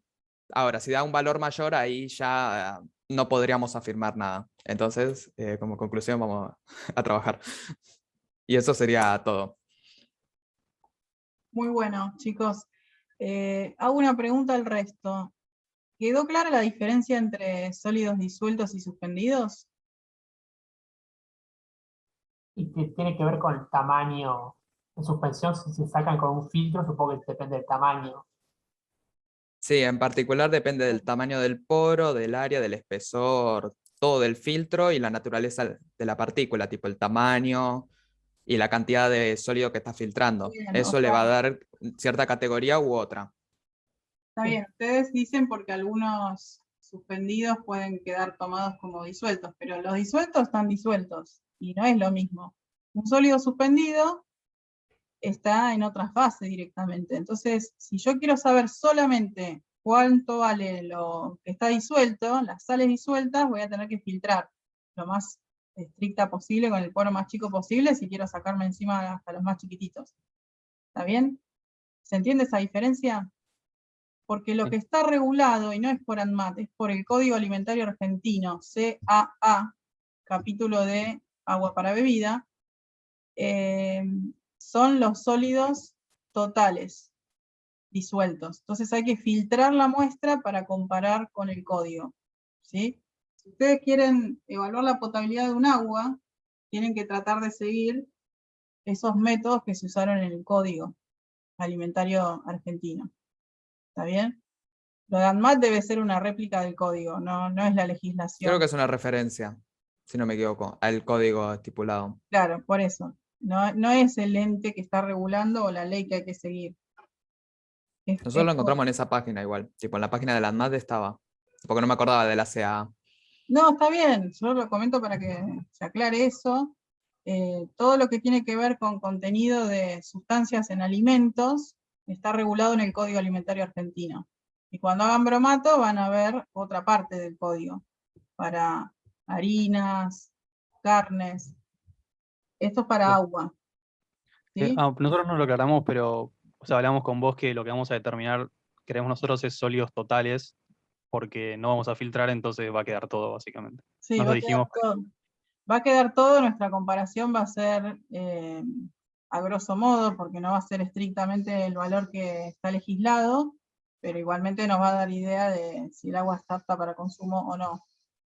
Si quisiéramos, no sé, denunciar que el agua no es potable o hacer alguna presentación, eso, bueno, tendría que estar un poco más ceñido a las normas. ¿Sí? Pero acá lo que queremos con los fines analíticos es que ustedes practiquen y pasen por una técnica de gravimetría teniendo todos los cuidados que tienen que ver con esa determinación. Y les hago otra pregunta. ¿Por qué decían que hay que calentar el vaso antes de poner la muestra? ¿Entendí mal o dijeron eso? Hay que dejarlo en la estufa a 103 grados, sí, antes de poner la muestra encima. Yo creo, pero por mi experiencia con las leyendo técnica de gravimetría, es para eliminar la materia orgánica presente. Tipo, como que quede, que no pueda haber interferencias de material aparte. Un poco también para evitar también que haya agua presente de otros lados. Claro. Está Un bien. poco del criterio de limpio y seco. Ujú. Bueno, está. Entonces, suponiendo que pudiera haber rastros de cosas orgánicas y queremos eliminarlos y bien, o lavamos el vaso y queremos secarlo en la estufa, la dejamos en la estufa 1 hora a la temperatura de la determinación. ¿Y después qué hacemos con el vaso ese? Va al desecador hasta que baje a temperatura ambiente para poder pesar y ver cuánto pesa en verdad el recipiente. Está bien. Bueno, entonces acá ya estamos adelantando que el peso inicial del vaso sin el residuo sólido, lo que estamos determinando por gravimetría, tiene que ser pesado con el mismo tratamiento que se va a pesar después con los sólidos ya recolectados ahí. ¿Está bien? Y es muy importante, y esto determinaba mucho de que el estudiante de química analítica probara la gravimetría de sulfatos, que el tiempo en desecador sea el mismo antes y después. Entonces, no tenía que ser exactamente el mismo, pero tenía que estar entre cierta cantidad de minutos iguales, un mínimo y un máximo, supónganse. Llega un momento que ya se estabiliza el contenido de agua que tiene todo eso en el desecador, pero tampoco puedo esperar para pesar 3 días, porque va a cambiar. Entonces, eso hay que ajustarlo el tiempo que las cosas quedan en el desecador. ¿Está bien? Bueno, muy bueno todo lo que contaron. ¿Alguna duda de Les compas? ¿Quedó claro lo que hay que hacer? Yo me perdí en un momento. ¿Vos calentás el vaso, le sacás todo el agua y después lo llevas al desecador o le tiras la muestra directamente? No, No, la idea es pesar el recipiente antes para cuando después lo vuelvas a pesar, tipo haciendo todo el tratamiento con la muestra, tengas un valor de tu vaso más los sólidos totales. Entonces, por eso, por diferencia, determinas la cantidad de sólidos totales que te quedaron en el que estaban en el agua. Ok, y la parte esa que decía evaporar a sequedad, 2 grados menos a la temperatura de ebullición, puede ser que decía algo así. Sí. Claro, eso lo dice porque si vos calentás agua a 100, va a empezar a bullir y puede salpicar para todos lados, puedes perder muestra, lo que sea. Entonces lo pones unos grados por debajo de la temperatura de ebullición y va a seguir evaporando igual. Entonces después lo subís. Ah, ok, lo subís después a 103, 105, lo subís después de 1 hora. Por ahora sequedad a esa temperatura por debajo de la temperatura de ebullición y después cuando básicamente supongo que ya no queda más agua o debe quedar un poco, ahí sí le subís a 103, 105. No sé, supongo que eso depende. Quizás si ya ves que queda poca agua y la podés, o sea, y no va a proyectar para afuera, quizás la podés subir antes. Eso es lo que estipula el método. Ok. Igual creo que la diferencia es entre evaporar a sequedad y después secar. Tipo, evaporar a sequedad es que te quede casi nada de líquido, que es lo que dice Santi, tipo que quede poco líquido y después lo subís, que o sea, estás evaporando la mayoría del agua, y después secarlo es cuando ya te queda el sólido húmedo, que le está sacando los rastros de humedad. Ok, ok, gracias. ¿Y por qué lo pongo a 103 si la temperatura de ebullición del agua es 100?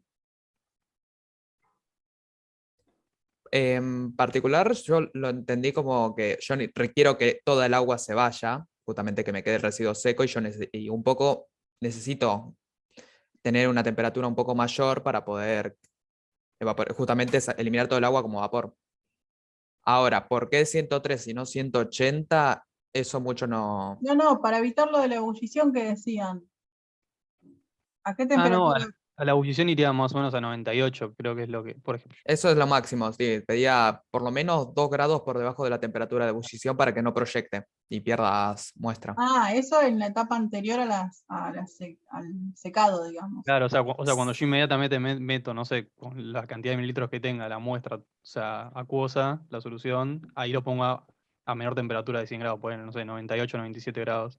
Bien. Eso lo evaporo hasta, no sé, que me quede cierta pequeña cantidad de líquido y recién ahí lo subo. Igual tampoco es agua pura, ¿no? La ebullición no es 100. Claro, bueno. Esa es otra.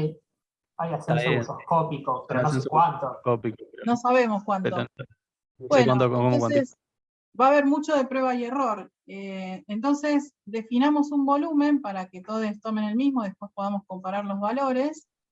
Ahí sí hacemos una estadística colectiva, pues estamos haciendo la misma muestra entre todos, y no es que hay que aprobarla y pegarle a cierto valor. Entonces, pero igual hay que hacerla bien. Entonces, definamos un volumen que puede ser 50 mililitros, está bueno ese valor, y vamos a tratar de primero evaporar sobre plancha, que hay unas ahí en el laboratorio, y ya cuando quede poco mandamos a la estufa. Y esto lo vamos a hacer en 2 clases. La primera tendríamos que tener la masa del vaso y largar la evaporación, y la segunda terminamos la evaporación, la sequedad y pesamos. Igual, profe, te hago una anotación, porque con 50 mililitros calculamos con Santi que estamos justo en el límite de los 200 miligramos teóricos, como que estaríamos medio justo de que tengamos problemas porque se puede formar una costra y todo. Entonces, pues diría de tomar la mitad más bien, porque la cota inferior, creo que dijo Santi que era 0,6 mililitros. Bueno, Tipo, yo creo que con 25 no solo cortamos el tiempo de evaporado a la mitad, sino que no vamos a tener dale. tanto problema. Bueno, No sé dale. experimentalmente después, pero. Sí, No, esta eso sí, muestra vamos a después ver cómo da, pero tiene mucho sólido, podemos hacer eso, pero hay otras que hay que subir el volumen porque si no, no llegamos a pesar nada. Bueno, Claro, estamos 25, ¿y qué es eso de la costra?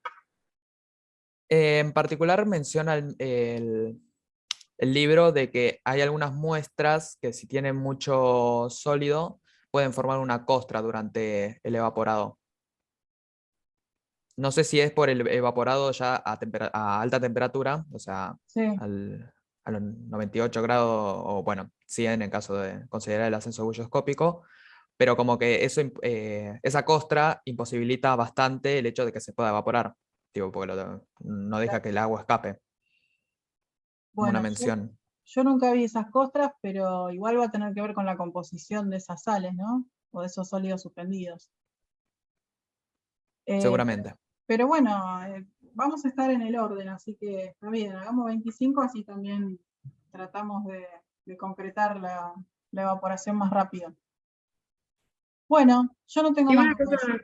yo tengo sí, un comentario, no sé si quedó claro. ¿Cómo se dan cuenta que ya está, que terminaron de secar todo? y o sea, ahí en realidad lo que decía es que básicamente repitas hasta peso constante, que era básicamente una diferencia de, creo que era de, no me acuerdo si era de 3 miligramos, 0,5 miligramos. 0,5 miligramos, bueno.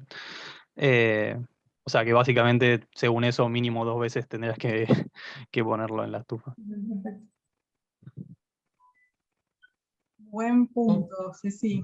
Ahí en la gravimetría, así como con las titulaciones es menos de 0,05 mililitros entre determinaciones, en la gravimetría entre pesadas menos de 0,0005 gramos entre pesadas. Y hasta que no logras el peso constante no podés promediar, porque tenés varias determinaciones andando, pero te va variando si no llegas al peso constante, el valor.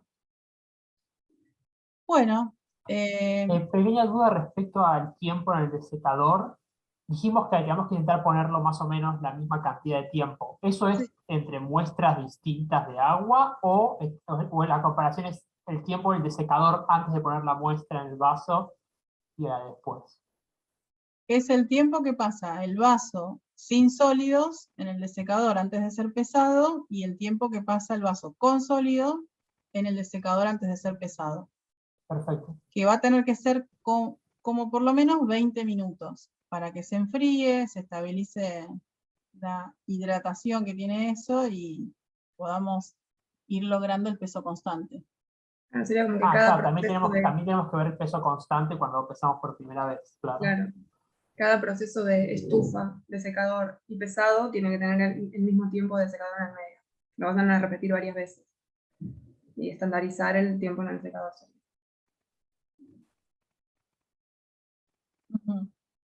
Bueno, bárbaro. ¿Algo más sobre el tema este?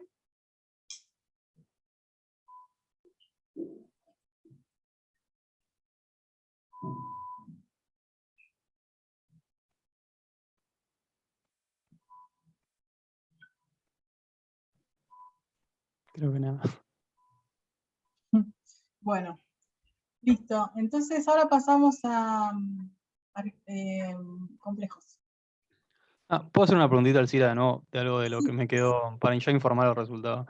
Entonces, cuando veíamos el factor, lo que era cifras significativas del error, podíamos. O sea, yo estoy acostumbrado, por ejemplo, 0,0, que no, o sea, los ceros a la izquierda, por decir así, van, pero ya cuando tenés un número distinto a la derecha, por ejemplo, 0,01 lo cortaría ahí.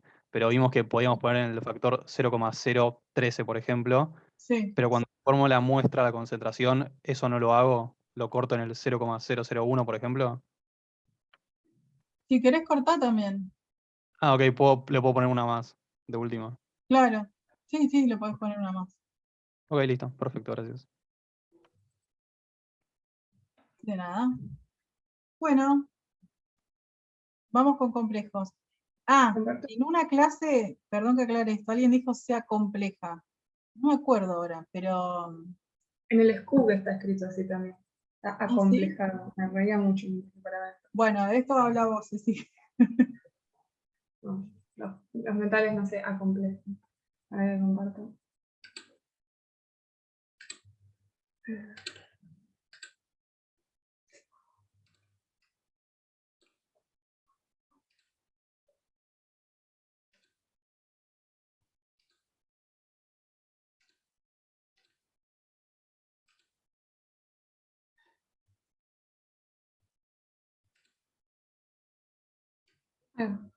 No va a ser muy largo porque no es muy compleja la técnica y porque yo no puedo hablar mucho, la dentista me lo pide. Bueno, complejometría. Ustedes saben que para su complejometría usamos el famoso EPTA, si no lo conocen chicos, EPTA, chicos, que es el ácido etilendiamino tetracético. La etilendiamina viene de acá, tetracético porque tiene 3 grupos ácidos. Está bien esta molécula que uno puede ir a Wikipedia y va a encontrar esto, pero en solución, si hay equilibrio ácido-base, no voy a tener esto, ¿no? Es mucho más probable encontrarlo así, con los nitrógenos protonados, los aminos protonados y 2 de los carboxilos desprotonados. Y tal vez uno cuando lo veía dibujado de la otra forma decía, bueno, tengo 3 ácidos, ¿no? Pero en realidad no es un ácido tetraprótico, es un ácido hexaprótico. Hay 6 equilibrios ácido-base distintos. Eso también lo que nos permite es tener 6 lugares de interacción del EPTA con el metal. Si uno va y hace el diagrama de especiación, uno normalmente ve esta parte del diagrama de especiación, ¿no? Donde ve un pKa, 2 pKa, 3, 4. ¿Dónde están los otros 2? No es que no están. Yo esto lo quiero aclarar porque parece como que solamente tiene 4 equilibrios de base. Hay 2 que están a pHs más bajos, ¿no?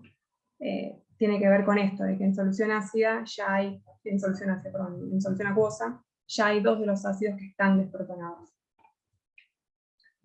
Bien. Los primeros 2, pKa, están muy cerquita, y eso tiene que ver con que los grupos carboxilos están alejados de la molécula, entonces no se molestan mucho entre sí. Y si uno sube un poco más el pH, ya empieza a llegar a las desprotonaciones de los aminos. Uno pK 6 más o menos, y el otro por arriba de 10.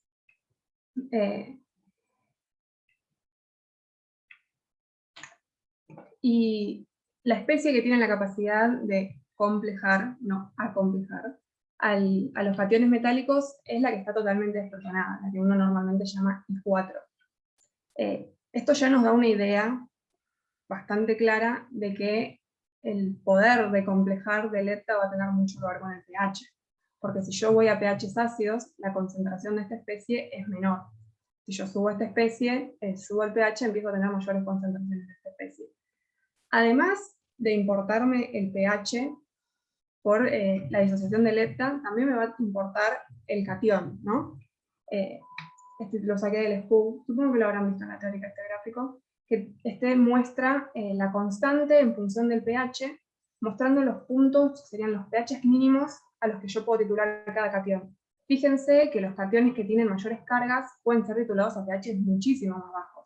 Yo recién les mostraba que el EPTA está, esta especie, a partir de pH 8 más o menos, que es la que empieza a tener una concentración apreciable. Y sin embargo, el hierro, por ejemplo, lo podría titular a pH 2, 3. Los cationes que nosotros vamos a titular en esta práctica son el calcio y el magnesio, y acá ya sí tenemos un temita con el pH porque no me puedo ir por abajo de 8, por ejemplo. En el caso del calcio, miren lo que pasa variando el pH.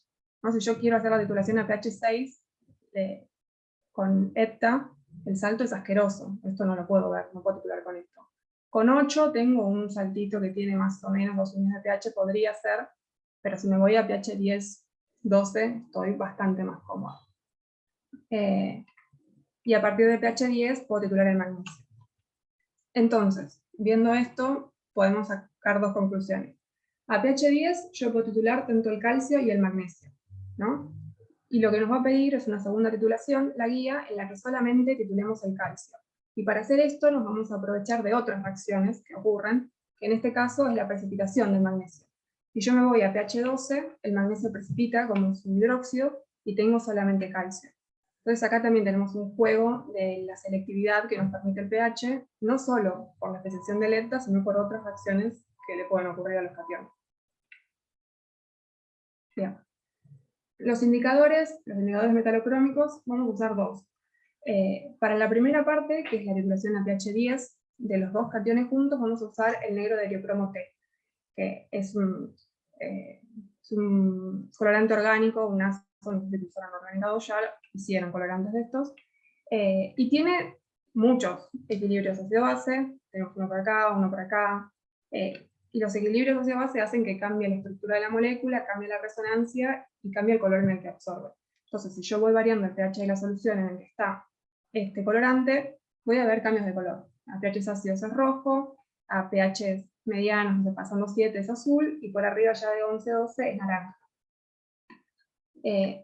El indicador también forma complejos con el metal, y en particular forma complejos de color rojo, ¿no? Yo voy a tener en el Erlenmeyer una solución que tenga los cationes más el indicador. Entonces voy a partir de una solución roja. Y yo les dije que el pH óptimo para titular esto era pH 10.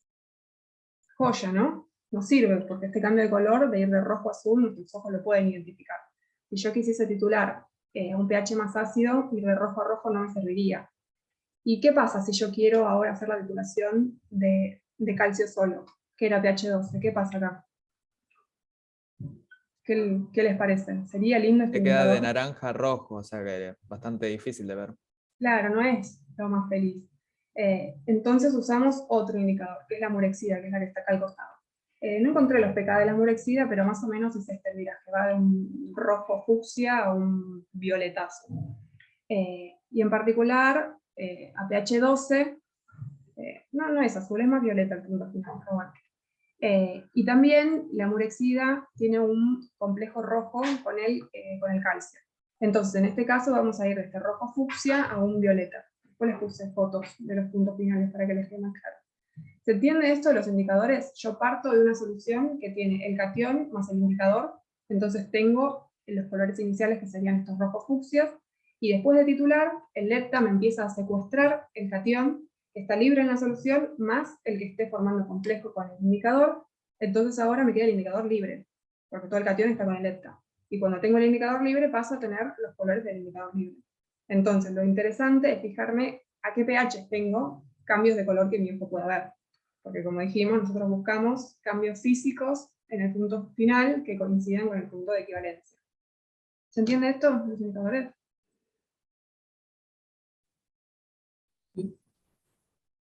¿Sí? Bueno.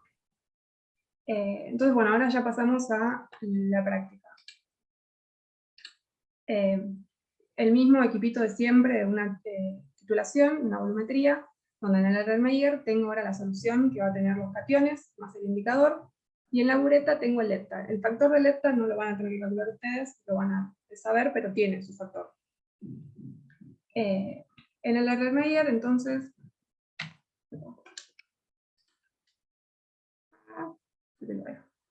ponemos 10 mililitros de muestra, si yo escribo 10,00, ¿qué pipeta van a usar? Afuera. Perfecto, joya. Que ya saben el factor de su pipeta. Ponemos agua. Ponemos buffer. ¿Para qué ponemos buffer de pH 10? Para que amortiguar justamente la variación de pH, porque estamos agregando ETA a fin de cuentas, que tiene propiedades de base. El pH en estas titulaciones es muy importante. Entonces lo regulo con un buffer de amonio amoníaco. Y después agrego una puntita de espátula del indicador. No se pasen por el indicador, tiene que ser un rosa clarito al principio. Este indicador tiene algunos detalles particulares que ahora después les vamos a hablar, pero no se zarpen. Bien, usamos la bureta de 10, lo repito porque alguien está usando la 25, la que usamos la de 10. Bien, esto es lo mismo que les había mostrado en la diapositiva anterior, pero con un poquito más de detalle, ¿no? Esto es la concentración de magnesio en función del pH. Fíjense que si yo estoy a pH bajos, el indicador con el magnesio tiene color rojo, y el indicador libre también. Entonces este viraje no lo puede ver mi ojo. Si estoy a pH 10, que es en el pH en el que vamos a trabajar, yo paso de este rojo fucsia a un violeta. Esto sirve. Y si me voy a pH 12, el magnesio ya está precipitado y no va a estar libre en solución, entonces no voy a ver ningún viraje. Otra vez, lo mismo hacen las titulaciones, anotan los volúmenes y hacen cuentas. En este caso, vimos que el quelato que forma, el complejo que forma el ETA con el metal es 1 a 1, así que las cuentas son sencillas, pero tiene un detalle técnico, las cuentas que se hacen en estas titulaciones, que tienen que ver, por un lado, con que en este caso yo estoy titulando las dos cosas a la vez. Entonces los moles de ETA que voy a gastar se van a corresponder a los moles de calcio y a los moles de magnesio. Eso tal vez es un poco tricky pensar cómo lo expreso, pero hay una convención que ahora vamos a ver. C por B igual a C por B, como siempre. Entonces yo lo que quiero saber es la concentración de los cationes, la concentración del ETA a la C, el volumen del ETA lo voy a medir, y el volumen de muestra es el que puse con la pipeta. Hice todo de joya. La dureza total se calcula entonces despejando esta concentración, ¿no? Lo mismo que les dije recién, la concentración de ETA por el volumen de ETA dividido el volumen de muestra, y esto me da una molaridad. ¿Pero una molaridad de qué? No, si yo tengo una suma de dos cosas. Entonces lo que se hace es algo raro, que por convención siempre la dureza del agua se expresa así, se expresa como si fuese todo carbonato de calcio, ¿no? Entonces yo la dureza total la expreso como miligramos de carbonato de calcio sobre litro. Acá les puse la masa molar de carbonato de calcio. Es convención, ¿no? Como para que podamos comparar distintas muestras de agua y todos sepamos de lo que estamos hablando. Y el criterio es exactamente el mismo, que los dos volúmenes de ETA tienen que diferir en menos del 1%. ¿Alguna duda con esta cuenta? Tal vez parece un poco sacado de la varega el carbonato de calcio, pero es así.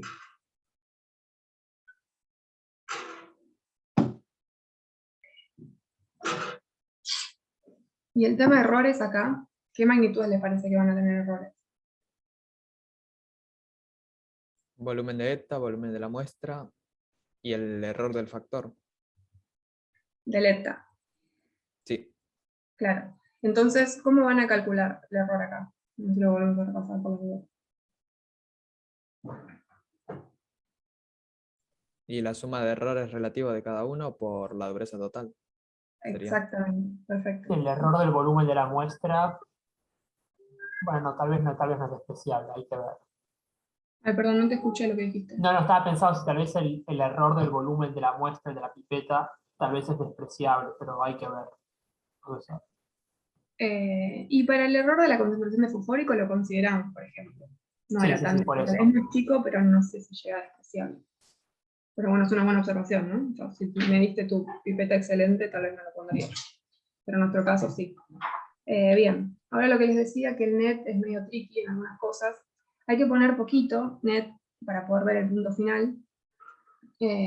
Uno parte de la solución, que es el indicador, formando complejo con el metal, que es este rosita, y empieza a agregar esta, va a pasar a un rosita violáceo, y en el punto final va a haber un cambio de violeta a azul. No es tan lindo como la fenolftaleína, que es de nada de color a un poquito rosa. Acá hay que afinar un poco más el ojo. Y como hay que poner poquito indicador, puede ser que en el punto final dejemos de ver el color. En ese caso, agregar una puntita más de espátula si llegan en el punto final a dejar de ver el color.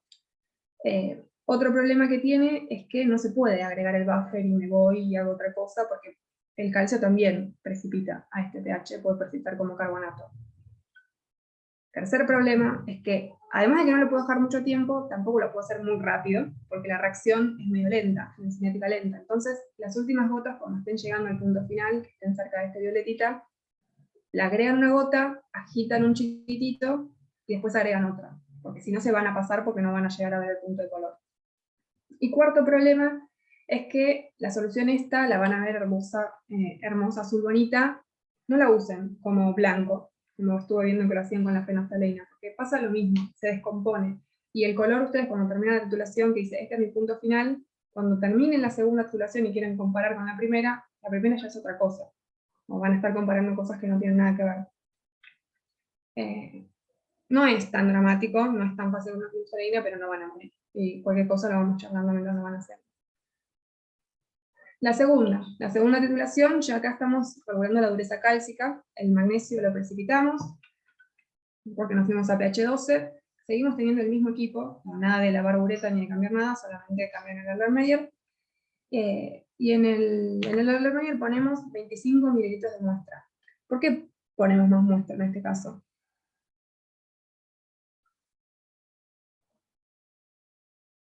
¿Se les ocurre? Antes habíamos puesto 10, ahora estamos poniendo 25. Porque va a haber menos y queremos gastar una cantidad de esta razonable. Exacto. Para mantener la misma bureta, todo, ponemos un poco más de muestra, porque acá solamente vamos a estar gastando el hepta que se necesita para triturar el calcio. Y como ya sabemos, un volumen chico tiene un error relativo más grande. Entonces preferimos trabajar siempre más o menos en el medio o pasado a la mitad de la bureta. Excelente. Agregamos agua, agregamos hidróxido para irnos a pH 12 y que precipite todo el magnesio, agitan un ratito, le dan un tiempo para que precipite, y después agregan una punta de espátula de murexida, que era el otro indicador que nos sirve para trabajar este pH. La bureta sigue siendo la de 10, y acá estos son fotitos de cuando testeamos una práctica hace un par de años. Este es el color inicial de la murexida con el calcio, que en el punto final se ve este violeta hermoso. En el medio hay un cambio más sutil de color, pero este debería ser el cambio que vean.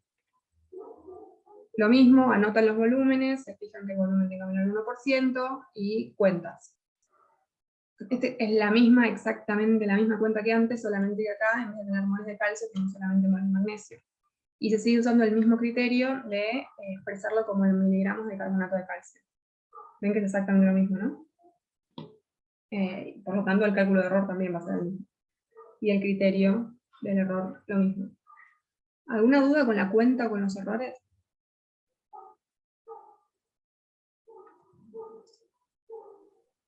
Ahora no. Cuando me siente a hacerlo, así. Pero fíjense que solamente despejarse por B por B, ¿eh? Y esto solamente es un pasaje de pasar de moles a miligramos de calcio, y esto solamente para que queden miligramos. Porque No, los errores, digo. Sí, es verdad. Bueno, pero ya vimos que las unidades y las magnitudes que tienen errores son esta.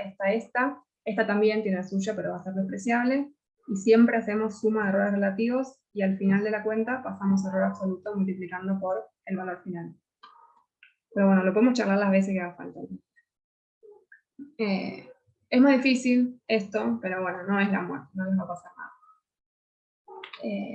Bueno, y los objetivos, yo siempre los objetivos los pienso al final, porque si los leo al principio no entiendo. Lo que queremos hacer es valorar calcio y magnesio de una muestra de agua artificial por volumetría de formación de complejos, obviamente, que es lo que vamos a explicar.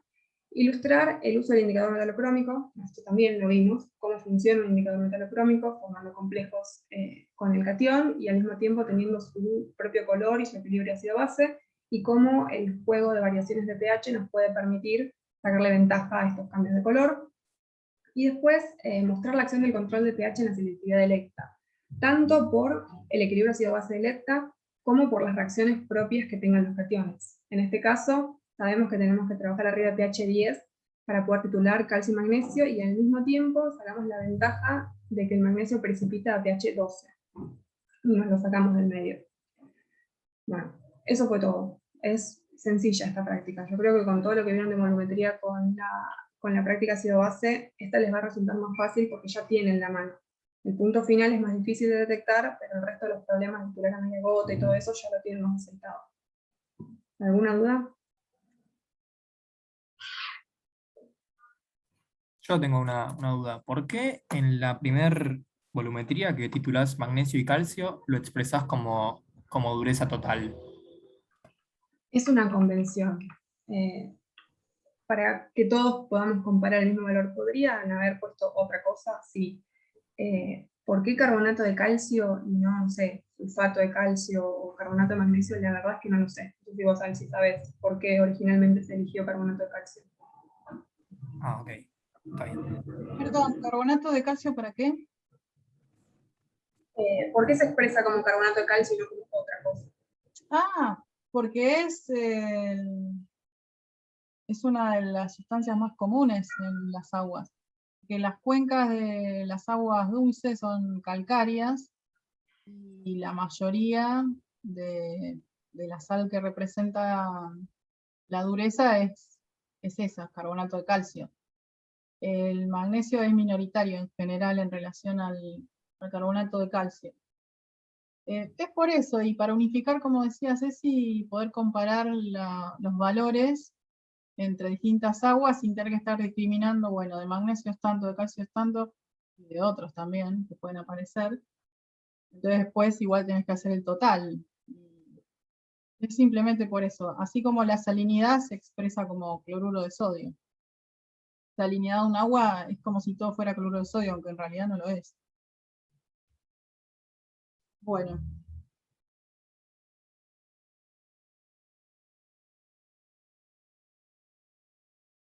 Yo le quiero hacer una pregunta a Ceci. Yo estaba viendo eso.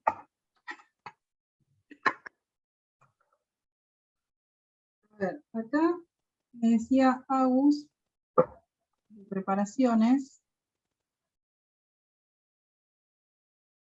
que en la guía dice que el factor se determina con murexida y dureza total con net.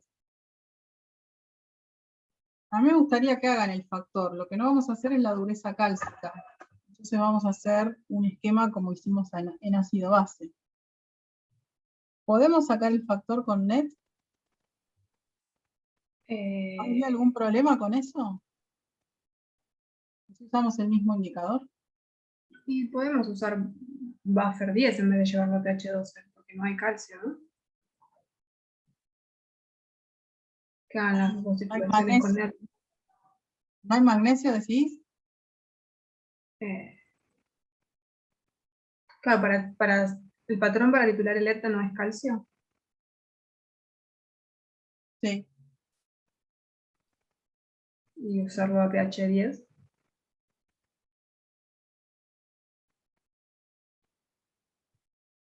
Sí. Pero tal vez no te entendí, vos querés hacer las dos titulaciones con net, tanto la del Sí. factor como la dureza total. Uh-huh. Creo que sí. Yo no le veo ningún problema, en principio.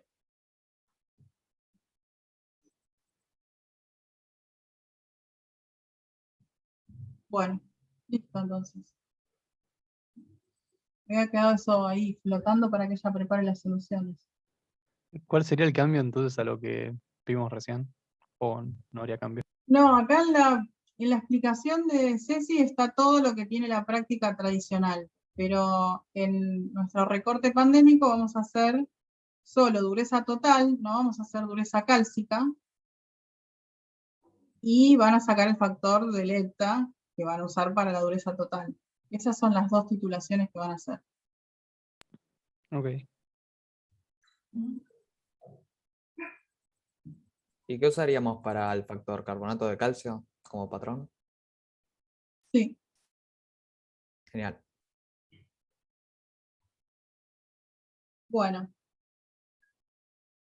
Es raro porque esto no es la semana que viene, es la otra, así que se nos van mezclando los temas, pero en el momento vamos a volver a recordar lo que vamos a hacer y con qué, no se preocupen por eso. Bueno, en principio terminamos, ¿no?